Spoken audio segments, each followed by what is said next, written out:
All right. Today I'm going to be talking about proof of stake. I'm Aaron Schutza. I'm Director of Research with Topl Labs.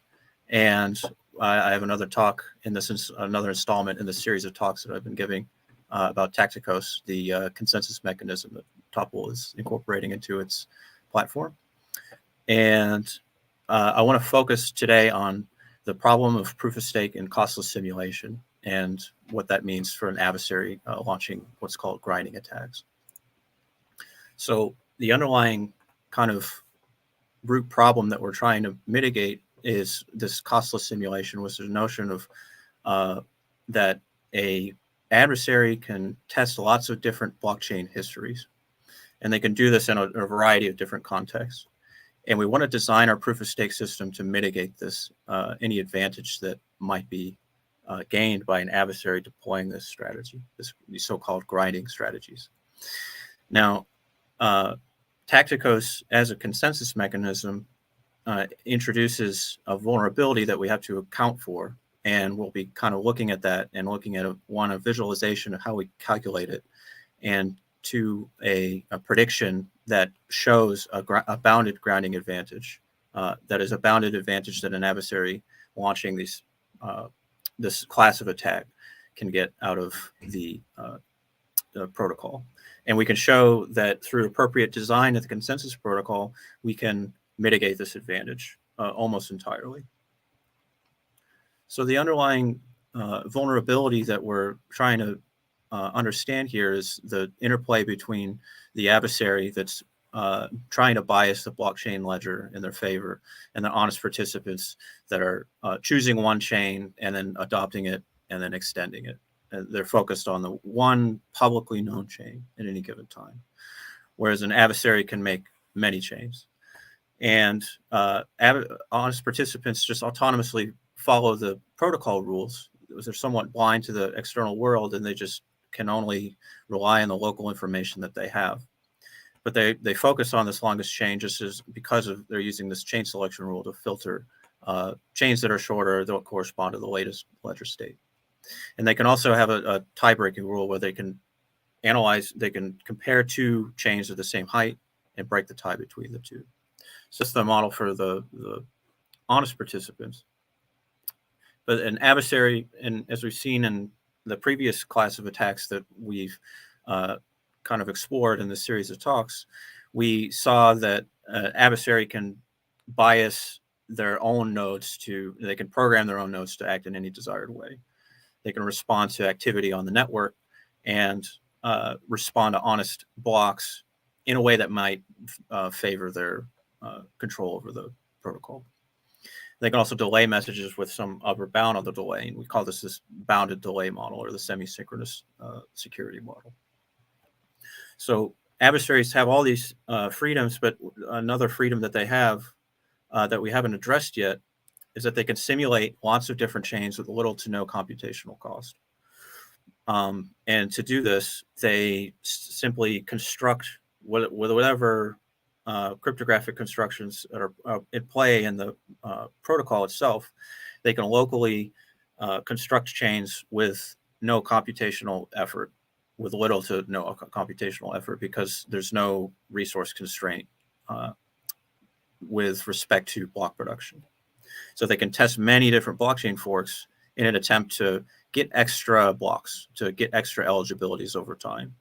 And if they can accumulate this too much advantage over time, then they could overtake the longest chain. So an adversary that tests many different chains, we say that they forge nothing at stake, or this is another way of saying this costless simulation activity. Nothing at stake attacks are in the same camp. But they're constructing these blockchain forks, but they're doing it over and over again in many different repeated trials. And if the adversary gets an advantage, we call this advantage the grinding advantage. It's an advantage in the number of blocks that they're able to make in a given time frame. So this underlying vulnerability plays a role in how we define and design the protocol itself. So we have some ingredients that are kind of incorporated muscle and through and through to stop this grinding advantage, to keep the protocol safe against the adversary that's simulating lots of local chains to try and bias their own eligibilities. So Ouroboros, the underlying protocol that Taktikos is based on, has some cryptographic constraints and just some like hard programmed rules to mitigate this grinding advantage. One is that the eligibilities are uniquely tied to slots through a verifiable randomness output. And the adversary can't bias this eligibility unless they're able to go back in time and bias the randomness that is sampled to produce the eligibility schedule. And we'll see how epochs play a role in that in the next couple of slides. But also an important chain selection rule that's in this variant of proof of stake is that blocks too far in the future are invalid. So future blocks are invalid. That trims any bogus blocks that might have extra extensions in the future. So adversaries might be able to inspect their own state and their own list of eligibilities and use those eligibilities before they actually transpire. So honest participants can synchronize with respect to each other and know when slots are going to transpire so they can filter out these future blocks. And then the randomness being seeded from settled blocks stops eligibilities from being biased on different paths, because different paths, different forks, and different blockchain histories can produce different sets of eligibilities. So these are all at play in the with respect to these three main crypto primitives that play a role in the design of the protocol. For the ledger, we have a signing routine, which is used to transact stake and to basically keep the ledger secure, basically keep transactions to be verifiable packets of information that can't be mutated and can't be used to transact stake arbitrarily. And a verifiable random function is this assigning routine coupled with a hash function, basically, in principle. And then that signing routine is used to verify that the output is associated with a public-private key pair. So these two signing routines are somewhat similar, but one has a verifiable function that has a deterministic output that everybody can quickly verify was associated with an identity. And then finally is a key evolving signature scheme, which orders slots and gives us basically a private key for each slot that parties are able to erase, and this provides forward security. And forward security is a means of stopping stake from being retroactively corrupted. Now, the kind of crucial ingredient that all these updates to the ledger and all these stake distributions and randomness samplings are kind of centered around are epochs.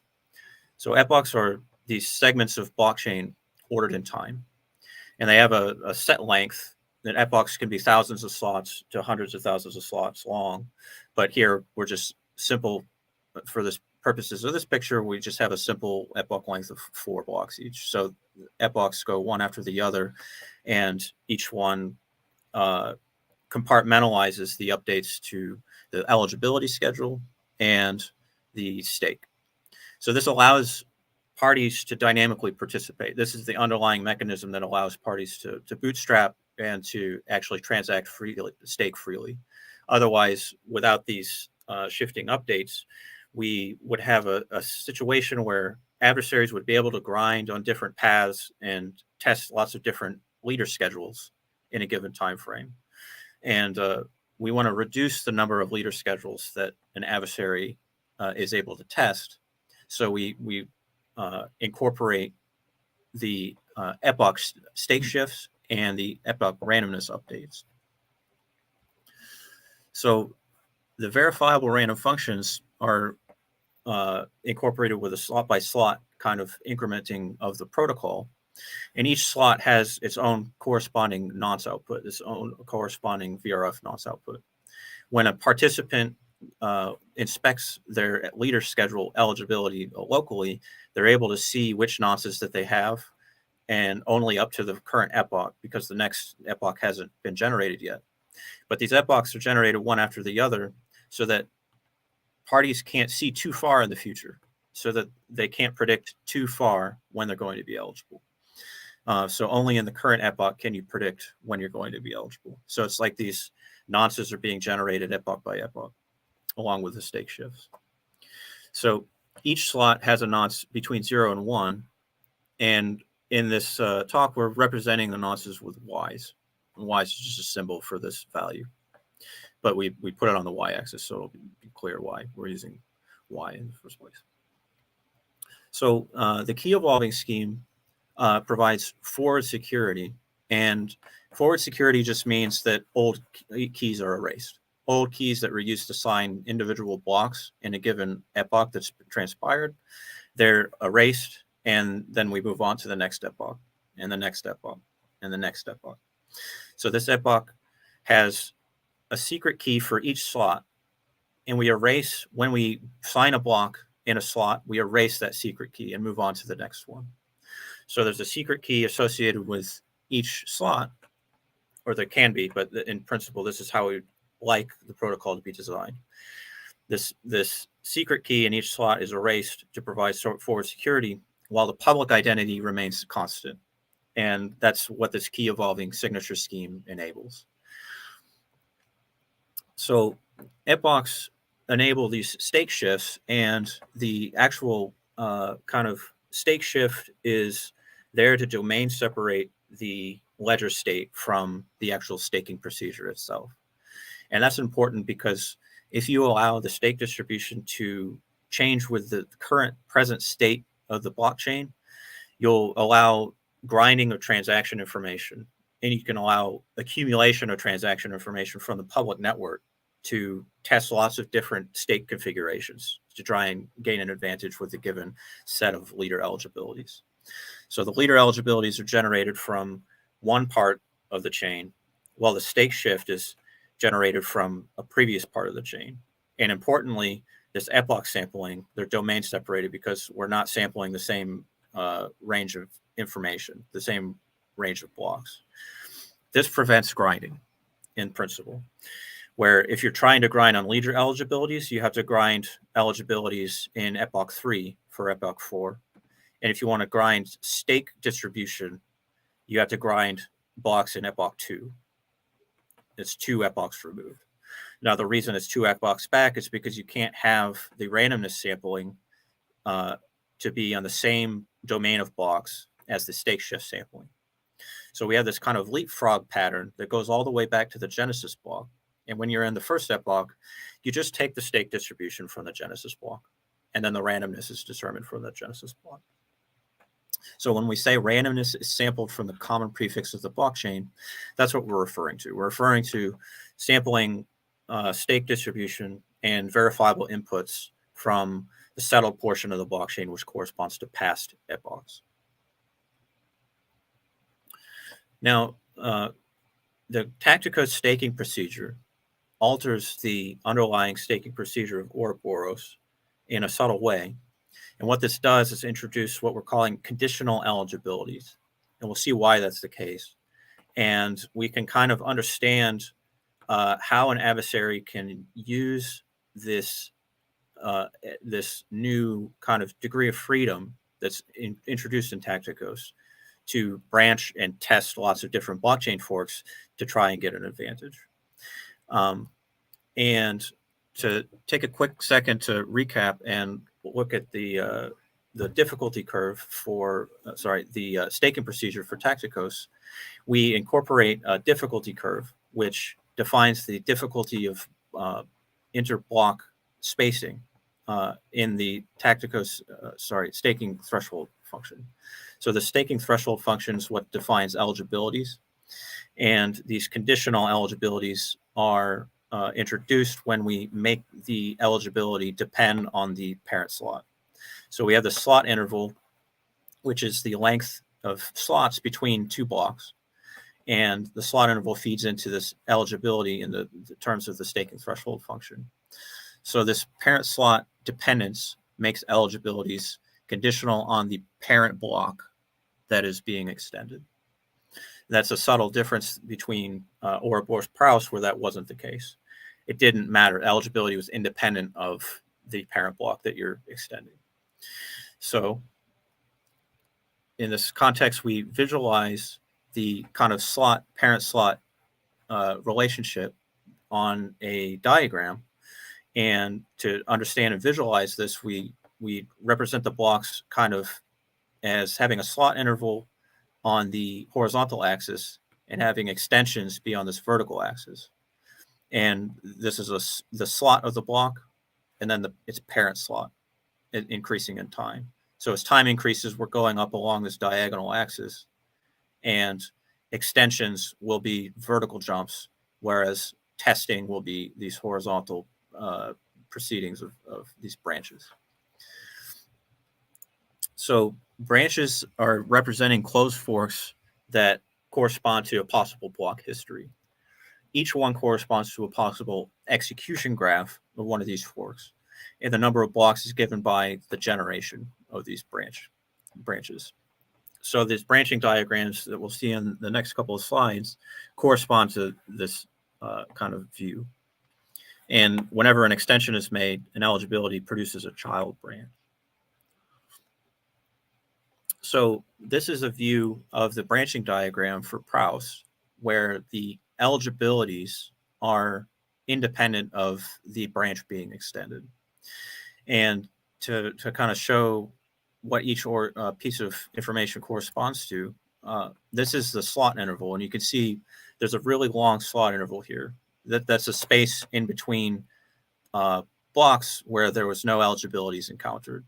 So this kind of distance between these eligibilities here, you can see directly on. So these eligibilities are being translated onto the diagonal axis here. And an extension is made when an eligibility is encountered. And then we proceed and then encounter the next eligibilities. And there's this kind of stair-stepping pattern that occurs between testing in each slot and making an extension and jumping on this diagram. So the jumps are extensions, and the tests walk the line, on this along the x-axis, the horizon.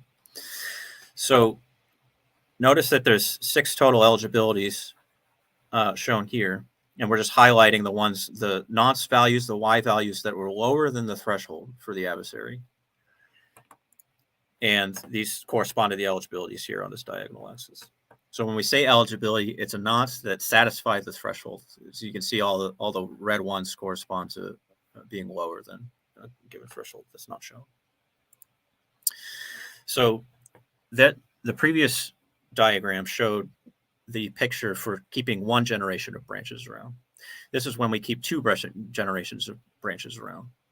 And this is what it looks like when we keep every generation of branch around. So even the Genesis branch is testing and producing child branches, and you can see extensions kind of stack up and overlap with one another. And that's what's occurring. All these vertical jumps are kind of overlapping with each other because the eligibilities are independent of the branch being extended. All these eligibilities overlap. Now we're going to shift the picture to Taktikos, where we have conditional eligibilities. And notice that these slot intervals are a lot more uniform. They're more uniformly spaced, and the extensions are more uniformly spaced. And that's what we want out of Taktikos. This is why Taktikos is a better protocol in the long run. And the kind of even spacing that we get out of these range of extensions, shorter slot intervals, more steady extensions, it's exactly what we want.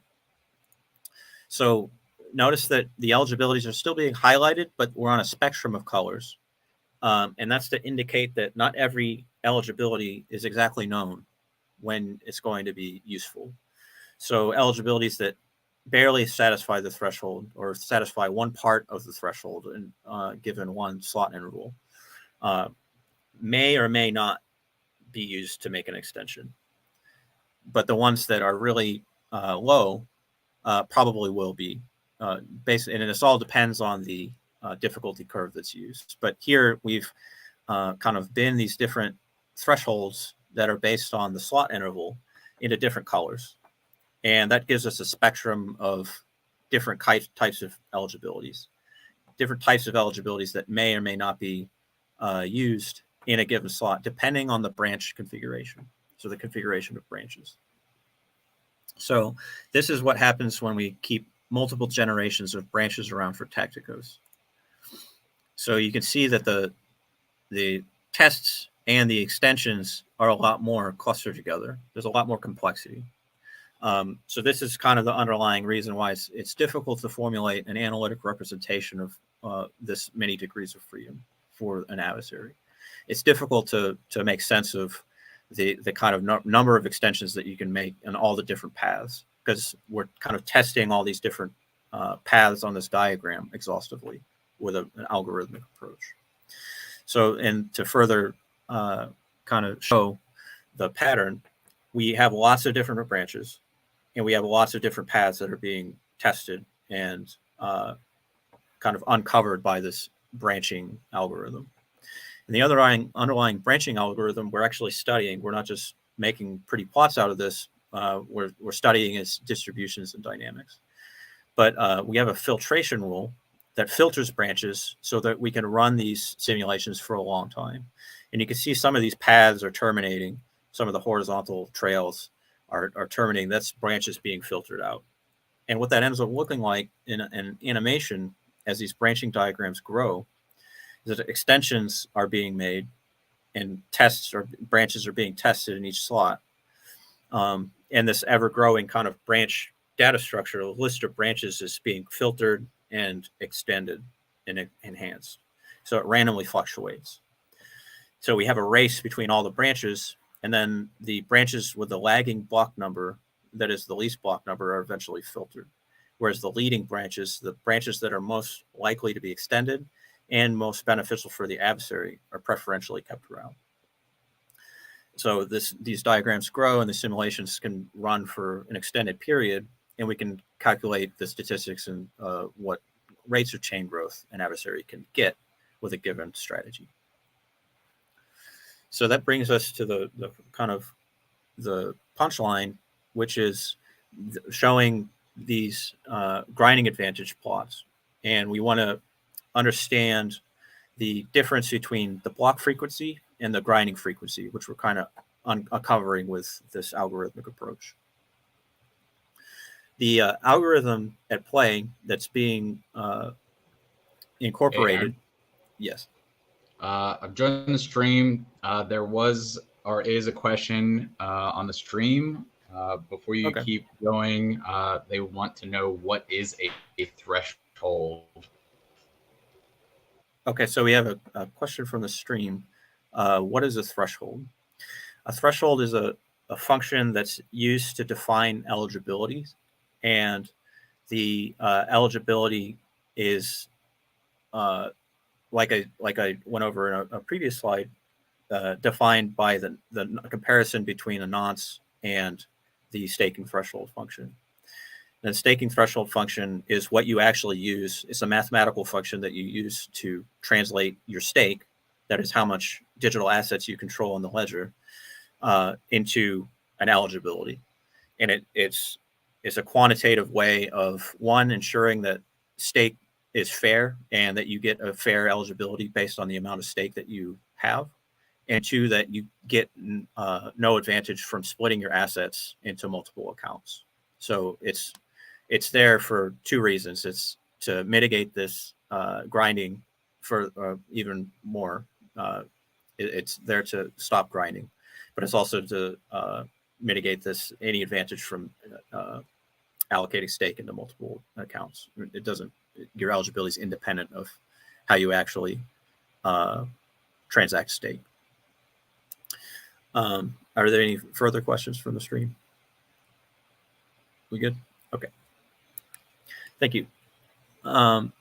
So the algorithm shown right is a heuristic way of kind of calculating this grinding advantage, and this grinding frequency is the output of this, but it's a means of understanding and parameterizing chain growth. And the has a couple of inputs, the nonces that we're using to represent the individual eligibilities or the leader eligibility schedule, the amount of stake that the hypothetical adversary controls, and the difficulty curve that's used in the protocol, as well as a branch depth, which corresponds to the number of generations that we were keeping around. And we saw what the branch depth did in the previous branching diagrams. So it's a kind of use as a filtration rule. It's the number of blocks generations that are kept in the list of branches in this procedural loop that iterates over branches. So it plays a role in the filtration rule and allows us to run long simulations where we can actually execute and have like efficient executions and good output. So we can predict the underlying block frequency for these a given difficulty curve with our Markovian framework, which we're incorporating from our latest blockchain chain growth model for Taktikos. And this is an analytic prediction for the honest rate of chain growth given an amount of resources. Now, the simulation for the depth of 1, which is just keeping the latest block generation around, should closely match this honest block frequency. So this algorithm, when we have a branch depth of 1, and this is a way of validating both models together, when we set d equals 1, the depth equals 1, we should recover the honest frequency. And now when we set d equals greater than 1, we will recover the grinding frequency. And then the difference between the grinding frequency and the block frequency is the grinding advantage. And that's what we'll see on these next plots. So here we have a block frequency on this axis, and that's in terms of slots. It's frequency per slot. And here we have the adversarial resources on this axis. And we have a couple of different trends here. One is the analytic prediction, which we're labeling with this green line omega. And here we have data points for several different branch depths. And you can see the blue data points closely overlap with the green line. And blue corresponded omega g d equals 1. So that's our grinding frequency, but for a depth of 1. We expected that to be the honest frequency, which is exactly what we see. But for depth equals 2 and greater, they all jump and then closely match one another. But there is a slight saturation. There is a slight increase in the advantage that you get with d equals 16 relative to d equals 2. And d equals 4 is in there and somewhere in between. But here we're just picking a difficulty curve and a reminder of what the difficulty curve corresponds to in these diagrams. The difficulty curve is just a way of parameterizing the staking procedure to be dependent on this set of parameters here. Where we have a forging window cutoff, and we're using a slot gap of 0 for this. But we have these amplitude parameters that are defining basically the rate of block production for this set of variables. And then we can compare with a different difficulty curve. We see a slight advantage for this one, right? You can see there's a slight jump between these two trends. But for a different difficulty curve where we increase gamma from 15 to 40, and this tends to be a trend when you increase gamma, you get a grinding frequency that is closer to the block frequency. And the higher you set gamma, the more so this tends to be the case. So from just exploring this parameter space, we've been able to uncover a domain of parameterizations that give no significant grinding advantage with respect to these grinding adversaries. And we can choose a difficulty curve that doesn't produce a significant advantage. And it still has a measurable advantage over some domain of R, but we're really interested in the honest majority assumption. So we assume that an adversary is bounded at a 1/2 R, or R equals 0.5. So if there's no grinding advantage at R equals 0.5, that means the consistency bounds won't be affected by this grinding advantage. So it's a way of, one, quantifying the amount of advantage this grinding adversaries can gain. We can visually compare it with the block frequency, which we predict with a completely independent model. And we can assess the consistency bounds based on the trends that we get from this grinding frequency. So that's the talk for now, and we'll kind of break for questions at this point. But to summarize, we've seen the problem of costless simulation, and that adversaries can test lots of different blockchain forks and try and bias the protocol in their favor somehow. And we've seen how Ouroboros and proof of stake in general can be designed to mitigate this vulnerability. And that, in fact, most of the design that went into these protocols is to secure the blockchain from these nothing at stake attacks. And the subtle difference in Taktikos that introduces local dynamic difficulty also introduces a vulnerability that we have to be considerate of. And we've also seen that we can choose a difficulty curve where even if we consider this advantage, we can mitigate it by appropriately designing a difficulty curve that doesn't give an adversary a significant advantage. Cool. Well, thank you for listening. And we're going to break for questions and a quick discussion. We're going to bring... yeah. For a second. Just keep the screen straight.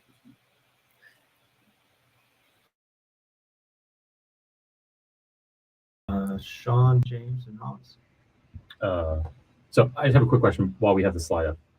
You can hear me fine, right? Okay. Can we go back to the Proust automata picture?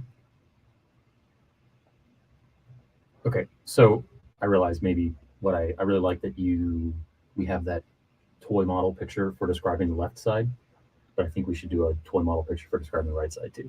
Yeah, just sure. Because what's really hard for me to see on this is like when you're saying like what makes these eligibilities on the right side, and it's just the threshold. And in this picture, it'd be super easy for us to just like put a dotted line and say, oh, in the static threshold setting, this is the threshold, and obviously this is the difference between a red dot and a black dot. Is the red dots underneath this stat dotted line? Oh, right. Yeah, I should have put a dotted line here. And I understand when you go to the Taktikos model, that dotted line doesn't work anymore, right? Because that's what the colors are trying to represent. But you can we could address that nuance. And so I'm sorry, I haven't had a chance to like look at or give my thoughts on some of this stuff yet. So I guess this is a bit more of a review than a question. But that's the point I wanted to point out with the threshold thing. So that's the difference between the red and the black is just that it's a static in Proust, a static threshold, and in proof of work, it's the same thing. It would be a dotted line that is like, just above those, between the red dots and the black dots. That is what being eligible is. It's just you have a nonce that is below a certain value. And as Aaron said, you also have to account for independent aggregation and that sort of thing. And then it's not as straightforward in Taktikos because we can't visualize a static line. We try to visualize it with colors insofar as this is like the value of a nonce, because the lower a nonce is, the more difficulty curves it can satisfy. So eventually it's so high that it would cross the amplitude, and then it's provably unusable, and so it could be black and blah, blah, blah. So anyway, so I just wanted to maybe clarify that for a little bit. But anything on the slides that you wanted to maybe chat about, Hans? Yeah, I just had like two things that I wanted to briefly discuss. So the first one was in the model that Aaron mentioned, we're using a slot gap of 0. And but earlier you mentioned, Aaron, that we are using a bounded delay model. So I just wanted to make sure that it was clear to the viewers like why those two things are compatible, like why we can make the simplification that we're having a slot gap of 0 and why we can get away with that. Setting the slot gap at 0 is kind of a means of just enhancing the chain growth, because when you set a slot gap to non-zero and increase it, it just lowers the chain growth. So we almost want as short a slot gap as possible.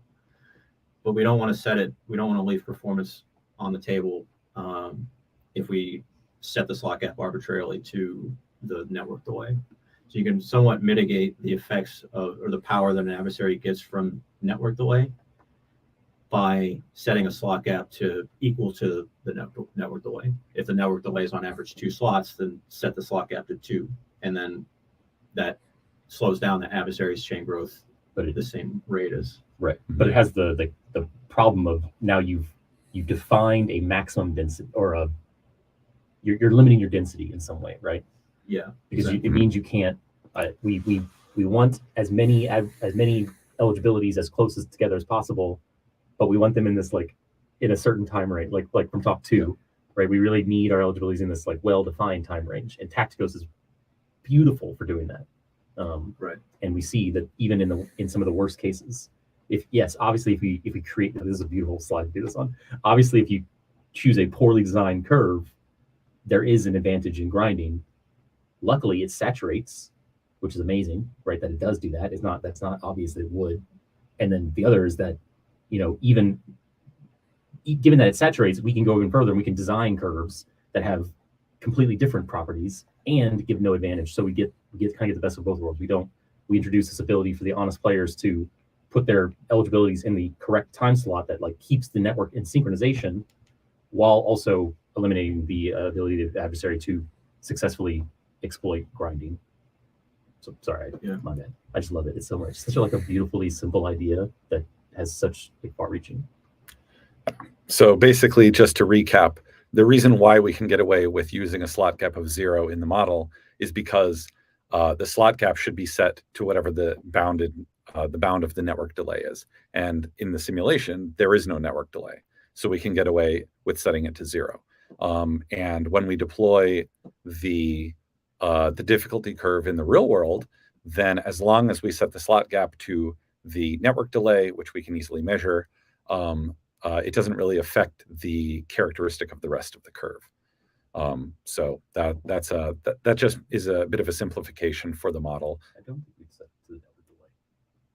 I think it says some portion of the network delay. Yeah, it would be derived from the network delay. It would be proportional. Yeah. Okay. Yeah, I just wanted to make sure that was clear so that we didn't create any skeptics in the audience. Oh yeah. Definitely. I mean, it's just defining it. I've always looked at it as like where it's a more holistic view of the system we're making to have it there. Like it's a degree of freedom we can choose to parameterize just because it's a constant. Right, and then to keep in mind for the audience, these grinding frequency trends are emergent. They can't. There's no way to like predict it for a given difficulty curve. And that's why we're taking this kind of algorithmic approach, or kind of a Monte Carlo approach to calculating it. And that this parameterization of the difficulty curve is just one possible design. So if we have more abstract curves or more abstract protocol rules, time-dependent protocol rules, for instance, you could potentially represent them as difficulty curves, but they'd have more complex structures, maybe periodic difficulty curves, maybe a completely different shape of this function, for instance. But this proved to be a simple and accessible way of parameterizing difficulty curves that kind of probes all the possible behaviors that are relevant to proof of stake for chain growth, and that the kind of overwhelming behavior. The behavior is defined overwhelmingly by how you set the difficulty curve at the origin, at this right after the slot gap. Or if you have a slot gap of 0, then this is right at the origin. But this cutoff is crucial, but it's there kind of more to limit chain growth for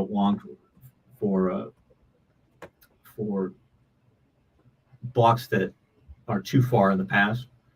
And then in practice, we'd set this recovery phase difficulty really low.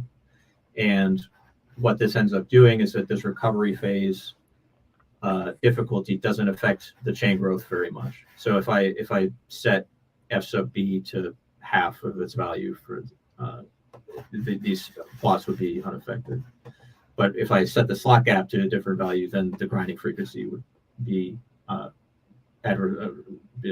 significantly affected.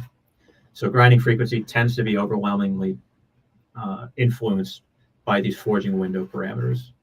And then the recovery phase is just kind of on its own. The whole point is that we don't get very many eligibilities in the recovery phase that are actually used. So given that we have good network health. Given that you have good network health. Yeah. Do we want to maybe in the last 15 minutes or 20 minutes? Before we did that, I had one more question that I wanted to go over. Sure. I think it might be easier to understand with the slides. Okay. So one thing that I think we kind of glossed over was for the in order to make the simulator work, we really have to have a filtration rule. The reason for that is because every time there's an eligibility, the adversary can either choose to, exploit it or hold on to it and exploit it later on. They can skip over it or whatever. And so it's sort of a branching structure. And so it increases exponentially, right? Because at first you have 2, and then you have 4, and then you have 8, and it just goes up from there. And so we need to filter it somehow. And so one thing that I think is maybe not obvious is why the filtration rule, why the heuristic that we've adopted for our filtration rule is the right rule. Like, how come there's not or how do we know that there isn't an alternative behavior that is sort of better for the adversary to do? Why is the heuristic that we've adopted the most adversarially beneficial one?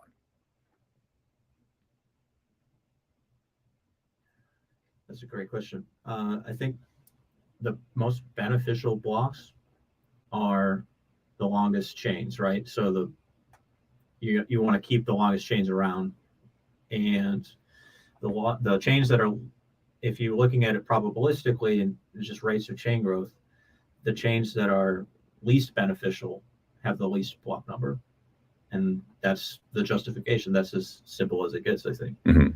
So basically, if the adversary was keeping around, instead of pruning their oldest chains, if they were pruning, randomly, or if they were pruning their most recent chains, their situation is actually, it's strictly going to be worse.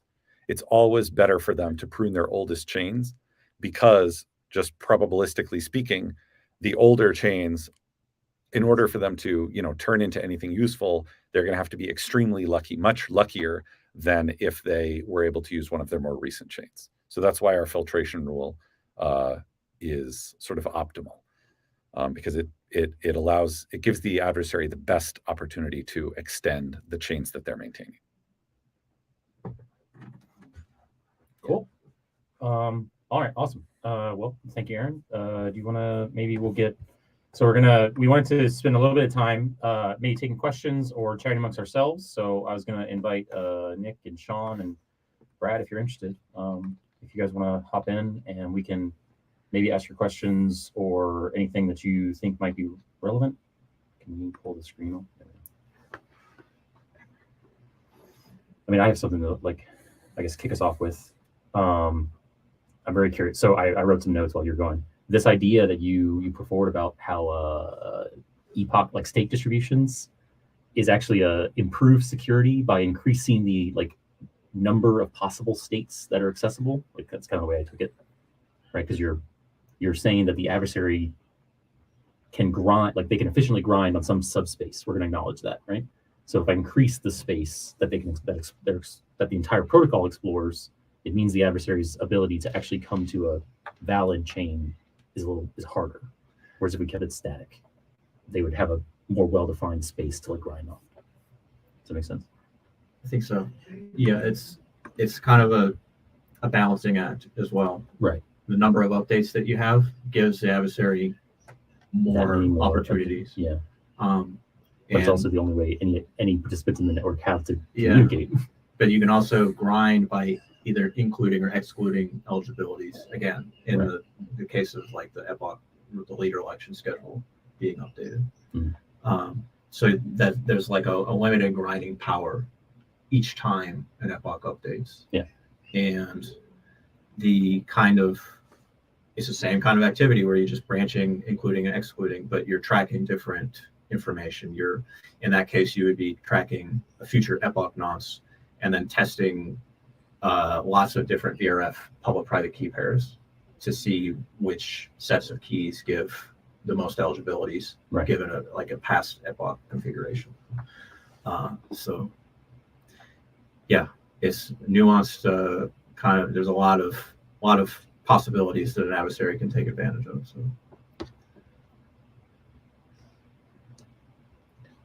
So, thoughts? Anyone else? I have a question. Since Topl's the one to create Taktikos, which are, if you could name any other blockchain or crypto in the space, if they had, say, Taktikos implemented on their blockchain, like what impact would that have had, and or is there anything similar to it on any other blockchains or cryptos?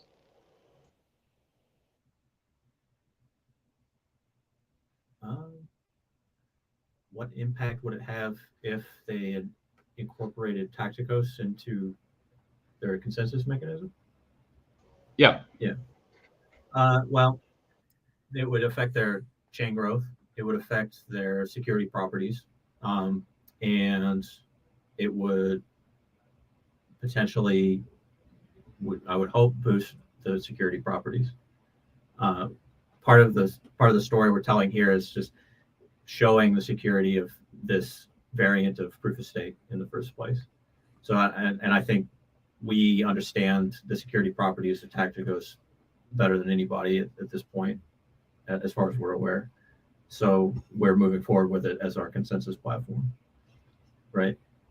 Whereas I just think it hasn't really been discovered yet or uncovered by the research community in this way, because one, it prevents this vulnerability that we've identified and covered in today's talk, and two, it's kind of subtle to uncover this bounded grinding frequency. So I just think it hasn't been addressed by the wider research community, and it's kind of an underutilized dynamic that you can deploy in proof of stake, in this probabilistic Nakamoto proof of stake that we're in. So there's not a whole lot of chains that are using probabilistic Nakamoto style proof of stake. I think that's part of the reason, and we're one of the few. And that's just part of research, right? You have an original idea, and there's no one else to kind of answer the questions. You have to answer your own questions and formulate your own models. So that's my take on it at the present moment. But I would be delighted and excited to hear anybody's else. If this idea has been, I might have rediscovered it or discovered it independently, I would want to check notes with them. I would want to, just literally find out as much as I can. Literally, if anyone has any information on this, talk to us. Like, yes, please contact us. Yeah, come on. We're waiting. We've been wanting to do it. Okay, I'm going to share my screen really quick because I think this is Aaron is being a little too modest for his own. Oh no, we're gonna. I can't do slides. Dang it. Here. Oh no, it's a screen. New screen. I'm sorry. I just want to point out that to your question, Brad. The not only like yes, I think the most obvious answer for us would be if like Cardano would be anyone who does Ouroboros, right? So Cardano would be a good proponent. Polkadot and Mina are the only other two that we really know of that are doing or have implementations of Ouroboros or that are close-ish. Mina is pretty particular to ZK though, so I don't think they have their own variant that's specific to how they do things. And then Polkadot has a different finality mechanism, so it would probably be possible for them to integrate LDD, but like the implications of that for their system, it might not actually work. But okay, well, I don't seem to be able to. Can I not like move this into opponent? Man, okay, I'm sorry. I'm trying to show a picture from my Twitter. I can't. It was not actually going to work. So if you're interested, I'll try to tweet it out later, maybe today as a recap. But there's actually a region in this consistency bound property that Aaron talked about where we perform better than static state protocols.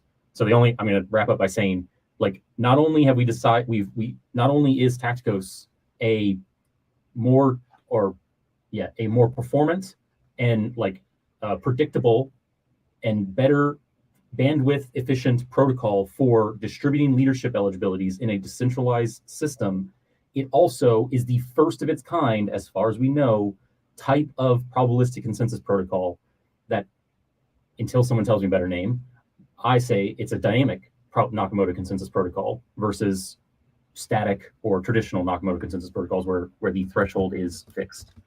And to Aaron's point, it is a whole new region of possibilities because you can have any curve, you can have any difficulty curve. I want to see. I really want to hear what like Nick. So Sean is who joins us. He's actually been building this. He's like in the weeds, actually like helping us like see how hard it is to do this from a nuts and bolts point of view. So I'd be really curious to hear from anything from Sean or Nick if you think like what do you think are the like the day-to-day repercussions for people, or like how do you like from a person who wants to write dApps, from like a developer who wants to be on our platform, what questions would you have, and why, or what have you ever heard about Taktikos that makes you think it would be useful? I don't know, we can go with Nick or Sean, whoever unmutes first. Yeah, I mean, because we've already started getting questions around this. So, I think the main things that are in people's minds right now is, when it comes to things like incentivized testnets or like, upgrading in the future is scalability and security are obviously paramount. It is a constant talking point with other chains as far as like uptime. And I don't think it's, fair to say that like this would have massive repercussions for, the uptime of a consensus protocol, but at least it would have major repercussions for the security. That is the main thrust of this, right? But basically, what does this look like as far as decentralization for the number of nodes that can be ran? Dealing with latency, dealing with just the number of like stakers available in the system, and kind of the security around that, like magnitude numbers wise. I think Hans is probably best. I've always thought that the reason I like Nakamoto consensus is the most scalable. Probabilistic consensus seems more scalable, more efficient to me, but maybe Hans. So the biggest, the sort of underlying benefit of how it works is we don't need to exchange that much information between all the different nodes, right? So if every node is running its own VRF and they can check their own eligibility, and they don't need to, send that to anyone else, except if they are eligible, then they can send their proof. We don't need to deal with message passing at all, because message passing, which is, bounded by the network delay, is very expensive, both in terms of, like the distances that need to be covered and also the number of participants. If you have, if you're doing like a committee-based consensus, you have 20 committee members, they all need to talk to each other. If one of them's, like lagging or drops out of consensus, you have to wait for them to time out. There's all kinds of problems that can crop up that are not present in the approach that we use. I'll just add as well. You're right that Taktikos doesn't, I think, improve upon the uptime of Nakamoto style consensus, or like a local dynamic difficulty doesn't do that. But overall, and I'm sure Aaron could maybe point us to the right references, Nakamoto consensus has been shown to be more resilient insofar as it can be self-healing, right? If a BFT network, or okay, correct me in the comments if I'm wrong, please. I'm always willing to learn. But my understanding of a BFT-like system, right? If there's a fault, it could lead to a stagnation of the entire network, right? Whereas in a probabilistic system, there could be a fault in, like, yes, you can fork, but both parts of the fork will continue to go. And yes, it will be a bad time whenever one of them comes back and gets reorged. I'm not gonna sugarcoat that, right? but both systems will continue to go, and it won't just halt the system. So following on that, this also means it has the message passing, I think, is a big thing too, as far as implications when it comes to not just the networking, but also the physical hardware involved. So one of the main things about Solana in particular is that it takes 64 or 128 gigabytes of RAM on a single. That is like the minimum specifications to run a Solana validator. I'm assuming most of that comes from the amount of message passing that has to happen between nodes. So when it comes to like the actual, physical aspects, do we have a good sense right now as far as like what that's going to entail? Could we run this on a laptop, for instance? I'm gonna have to trust my my fearless senior blockchain engineer to order of magnitude. It works on my computer. It works on my machine. I think we're good. Yeah. I have a personal goal of whatever tech we do, I want it to be able to run on something as low powered as a Raspberry Pi. Like that's my personal mission is to make that a thing. If we can't run this on a low powered device, then why not just use proof of work? So like I feel like we kind of need to satisfy that in order to really make proof of stake. Well, in order to actually deliver on our promise of being energy efficient, so I think that's kind of a table stakes requirement. So yeah, 128 gigs of RAM. I don't think that we're going to need quite that much. I'm aiming for 4 gigs, something like that. As like you're good if you got 4 gigs of RAM. With that said, it is an interesting approach, like a cloud computing thing. Like what if like you just disable the garbage collector on your JVM for like performance considerations and just run it on a 128 gig machine and just restart it when you run out? I love it. That's good thinking right there. I will just also put in the thing that's to be an operator, a node operator would be 4 gigs, right? Like we also want to be a delegate. Our proof of stake it allows for delegation, right? So you can still own arbits, but delegate them to an operator, and the operator can distribute rewards to you, right? So not everyone would have to have the machine running the 4 gigs. But I'm saying 4 gigs is a pretty low bar for what it takes to run, at least in my experience, what it takes to run full blockchain nodes at the moment. Mm-hmm. Yep. I just wanted to confirm in the Solana documentation, it does specify 128 gigabytes of RAM or more as a Nice. requirement. Great.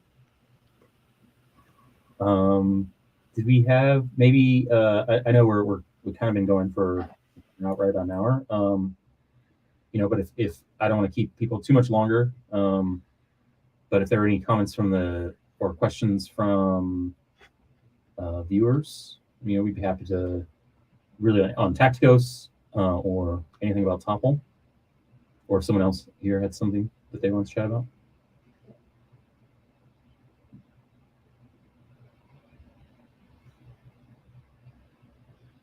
Nice. Okay, while we're waiting on that,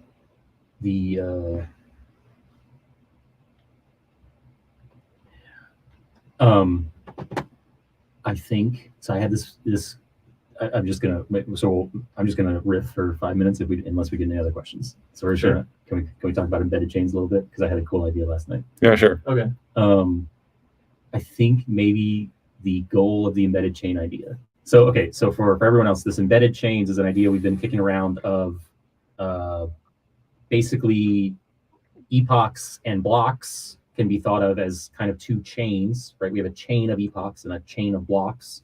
So going further, this is a very high level idea. Please, if you see problems with it, we're still like kicking it around. So there's not like formal definition of it yet, but the embedded chains if we can determine the number of signals it takes, or like what is the smallest window, we can. I think the benefit would come in when we can define what the smallest slot window, where we can get a reliable measure of the like honesty, the honesty of the network, right? Just like how close are the number of eligibilities that you expected matching the number of eligibilities that you received, right?